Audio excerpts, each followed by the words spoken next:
नमस्कार साथियों, आपका फिर से स्वागत है CDP 5 का पंच में। 5 शानदार क्वेश्चन, उससे भी शानदार उनकी एक्सप्लेनेशन। तो चलिए शुरू करते हैं और देखते हैं आज के क्वेश्चंस। तो पहला क्वेश्चन आपके सामने है, one of the following factors is not a cause for learning disability. निम्नलिखित में से कौन सा कारक अधिगम अक्षमता का कारण नहीं है?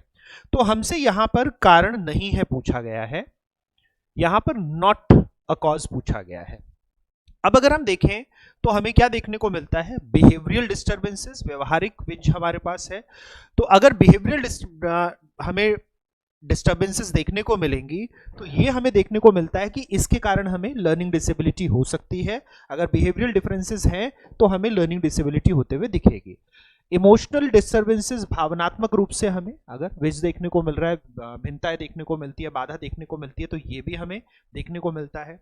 फिर सेरेब्रल डिसफंक्शन, अगर प्रमस्तिष्क में या सेरेब्रल हमारे पास जो आगे का मस्तिष्क का भाग है, इसमें अगर कोई हमारे पास विकासात्मक दोष आए, कोई डेवलपमेंटल हमारे पास उसमें प्रॉब्लम आए, डिसऑर्डर आए, तो भी हमें देखने को मिलता है कि रहेगा। लेकिन कल्चर के हिसाब से, संस्कृति के हिसाब से कोई प्रभाव नहीं है जो हमें लर्निंग डिसेबिलिटी देता है। इसलिए क्योंकि हमसे यहां पे नहीं पूछा गया तो उत्तर यहां चौथा हो जाएगा। किसी भी तरह का हमें डिफरेंस देखने को नहीं मिलेगा। चलिए अगले क्वेश्चन को देखें। In the cybernetics the machine is controlled by. तो यहां हमें साइबरनेटिक्स पूछा गया है। साइबरनेटिक्स में मशीन किसके द्वारा कंट्रोल होती है? तो साइबरनेटिक्स क्या होता है हमारे पास? साइबरनेटिक्स को हम देखें तो ये साइंस है। किस चीज का? ये साइंस है स्टिमुलेशन का, कंट्रोल का, कम्युनिकेशन का। इसका जब हम साइंस देखते हैं उसे हम साइबरनेटिक्स कहते हैं कि ऑटोमेटेड हमारे पास कंट्रोल और कम्युनिकेशन हो। तो साइबरनेटिक्स को हम देखेंगे तो साइबरनेटिक्स से हमारे पास साइंस ऑफ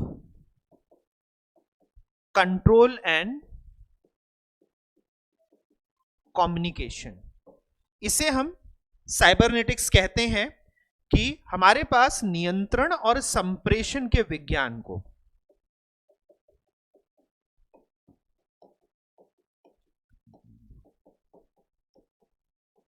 इसे हम साइबरनेटिक्स कहते हैं।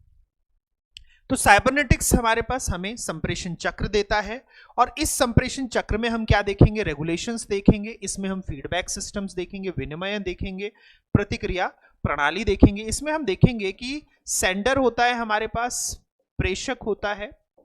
मैं अगर इसमें बात करूं तो हम देखते हैं हमारे पास सेंडर होता है, प्रेषक होता है, हमारे पास रिसीवर होता है, प्राप्तकर्ता होता है। इसमें हमें देखने को मिलता है कि मैसेज जाएगा, संदेश जाएगा, फीडबैक आएगा,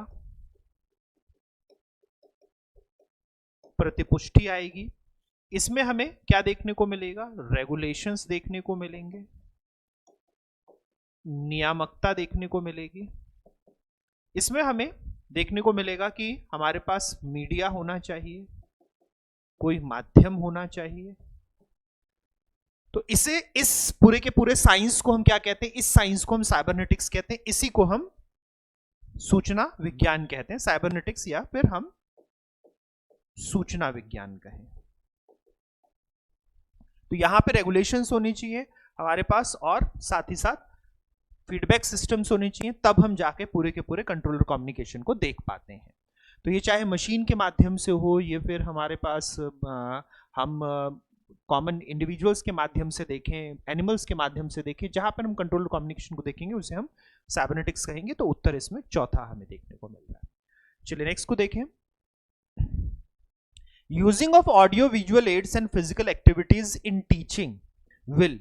शिक्षण में ऑडियो विजुअल सहायता और शारीरिक गतिविधियों का उपयोग किया जाएगा। क्या ये डायवर्जन उत्पन्न करता है, एक मोड देता है? नहीं, ये डायवर्जन नहीं देता। क्या ये रेस्ट और रिलीफ देता है टीचर को? क्या शिक्षक को आराम और राहत देता है? नहीं, हम शिक्षक को आराम और राहत के लिए बात नहीं करते। क्या ये अफेक्टिव असेसमेंट करता है? तो असेसमेंट के लिए इसका यूज हम नहीं देखते हैं, मूल्यांकन के लिए इसका ज्यादा इस्तेमाल नहीं देखते हैं। फिर हमें क्या देखने को मिलता है? Maximum number of senses enhance learning. ये अधिगम को बढ़ाता है, अधिकतम संख्या में हमारे लिए सेंसेस का या फिर हम कहेंगे कि संवेदों का उपयोग करके। तो ये बिल्कुल हमें देखता है, जितना ज्यादा हम ऑडियो विजुअल देखते हैं उतना हमें मल्टी सेंसरी लर्निंग देखने को मिलती है, बहुसंवेदी अधिगम देखने को मिलता है। तो ऑडियो विजुअल हमारे पास क्या करेगा, ये मल्टी सेंसरी लर्निंग को प्रमोट करता है, ये बहुसंवेदी अधिगम को प्रमोट करता है, ये बहुसंवेदी अधिगम को प्रमोट करता है। तो यहां पे हमें देखने को मिलेगा, उत्तर यहां चौथा रहेगा। चलिए अगले क्वेश्चन को देखें। What is the natural language acquaintance, प्राकृतिक जो हमारे भाषा है की पहचान क्या है। तो लैंग्वेज इक्विटेंस की बात करेंगे, प्राकृतिक भाषा की बात करेंगे, तो हम इसको पॉपुलरली कहते हैं LSRW, यानी लिसनिंग यानी हियरिंग, स्पीकिंग, राइटिंग और रीडिंग। तो राइटिंग गलत हो गया, पहले रीडिंग आएगा, फिर हियरिंग, स्पीकिंग, रीडिंग और राइटिंग, सुनना, फिर बोलना, फिर पढ़ना और फिर लिखना। तो उत्तर यहां दूसरा आ गया। सबसे पहले हम हियरिंग करते हैं, राइटिंग पहले नहीं रहता, स्पीकिंग पहले नहीं रहता, पहले लिखना नहीं रहता, पहले बोलना नहीं रहता, इसलिए आंसर यहां सेकंड रहेगा। पॉपुलरली इसे हम LSRW के नाम से जानते हैं, लिसनिंग, स्पीकिंग, रीडिंग और राइटिंग के नाम से जानते हैं। नेक्स्ट देखें इसमें, तो younger children can learn their subject faster if they are, छोटे बच्चे अपने विषय को तेजी से सीख सकते हैं यदि उन्हें, यहां हमें तेजी से सीखने की अवधारणा है यहां पर कि बच्चा कितनी जल्दी कुछ चीजों को सीख सकता है। तो पनिशमेंट दी जाए, उनको नियमित रूप से दंडित किया जाए, तो यहां पर हम दंड नहीं देखते हैं। डिसिप्लिन प्रॉपरली हो, सही ढंग से अनुशासित किया जाए, तो डिसिप्लिन को अब हम प्रॉपर ना करके सेल्फ डिसिप्लिन को लेके चलते हैं। यहां पर अब हमें स्व अनुशासन देखने को मिलता है, सेल्फ डिसिप्लिन देखने को मिलता है, तो इसलिए यह भी नहीं रहेगा। फिर हम देखेंगे प्रेज, नियमित रूप से प्रशंसा करना, यह भी नहीं रहेगा। हम पनिशमेंट और रिवॉर्ड को नहीं लेके चलते हैं, अब हम दंड और पुरस्कार को लेके नहीं चलते हैं, हम दंड और पुरस्कार के ऊपर बात नहीं करते हैं। तो इसीलिए उत्तर यहां पे क्या रहा, उत्तर यहां पर हमारे पास निर्देशित किया जाना रहेगा। हम जितना गाइड करेंगे बच्चे को या फैसिलिटेट करेंगे बच्चे को, हम जितना निर्देशित करेंगे या क्रियान्वित करेंगे, उससे बच्चा बेहतर तरीके से अधिगम कर सकता है। तो साथियों, ये थे आज के 5 क्वेश्चंस। मैं उम्मीद करता हूं कि आपको पांचों क्वेश्चंस की अवधारणा बहुत बेहतर तरीके से समझ में आई होगी। इसी तरह के और प्रश्न लेके मैं आपके सामने फिर से प्रस्तुत होऊंगा। जितने साथी इस वीडियो को देख रहे थे, आप सभी का धन्यवाद। अगले वीडियो में, अगली क्लास में फिर मुलाकात होगी, फिर मिलेंगे साथियों। नमस्कार।